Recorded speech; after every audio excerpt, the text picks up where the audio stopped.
కు ముందున్న Ukraine geography ఇక ఉండదు, ఇది రియాలిటీ అని అమెరికా చెప్తూ వచ్చింది.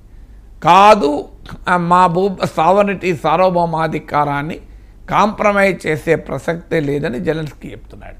సో ఈ దాడి ద్వారా ఉక్రెయిన్ రాబోయే కాలంలో చర్చల్లో కానీ, చర్చలు విఫలమై యుద్ధమే జరిగినా కానీ we are still capable of striking, అందువల్ల మమ్మల్ని రైట్ ఆఫ్ చేయకూడదు అనేది ఈ దాడి చేయడంలో ఉక్రెయిన్ లక్ష్యం, వ్యూహాత్మక లక్ష్యం. ఇక నెక్స్ట్ క్వశ్చన్ వస్తుంది, మరి ట్రంప్ పాత్ర ఏంటి అని. ట్రంప్ ముందు 3 ఆప్షన్స్. ఒకటి, ఉక్రెయిన్కు మద్దతుగా ఉండి పూర్తి స్థాయిలో మద్దతు ఇచ్చి రష్యాతో అమీతుమి తేల్చుకోవడం. ఇదంత సులభమైన విషయం కాదు, ఎందుకంటే అందుకే ఇది ఈ ఆప్షన్ ట్రంప్ ఎక్సర్సైజ్ చేస్తాడనుకునే రష్యా పదే పదే న్యూక్లియర్ బటన్ మీద ప్రెస్ చేస్తానంటోంది. ఈ మధ్య డిమిట్రీ మెద్వెదేవ్ అంటే మాజీ ప్రెసిడెంట్ అయిన పుటిన్కు సన్నిహిత సలహాదారుడు.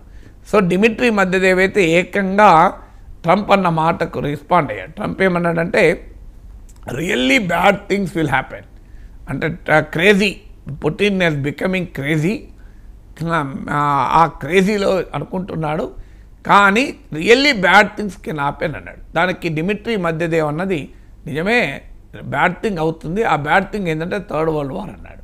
సో అందువల్ల ఈ యుద్ధము మరింత ఎస్కలేట్ అయి, ఈ యుద్ధంలో కేవలము ఉక్రెయిన్ వెనకాల ఉండి కాదు, అమెరికా యూరోప్లే రష్యాతో ప్రత్యక్ష ఘర్షణకు దిగితే మేము ఆ దానికి కూడా సిద్ధమే అని రష్యా ఇండికేషన్స్ ఇస్తుంది.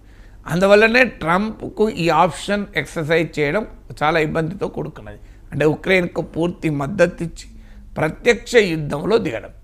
ఇక రెండవది ఏంటి, ట్రంప్కు కంప్లీట్గా జెలెన్స్కీని నీవు రష్యా ఏది చెప్పితే అది అంగీకరించు, సో నీకు ఇంకో మార్గం లేదు. ఎందుకంటే వైట్ హౌస్లోనే జెలెన్స్కీని ఉద్దేశించి ట్రంప్ అన్నాడు, యూ హ్యావ్ నో కార్డ్స్ అన్నాడు, నువ్వు చేయగలిగింది ఏమీ లేదు, నువ్వు వీక్ పొజిషన్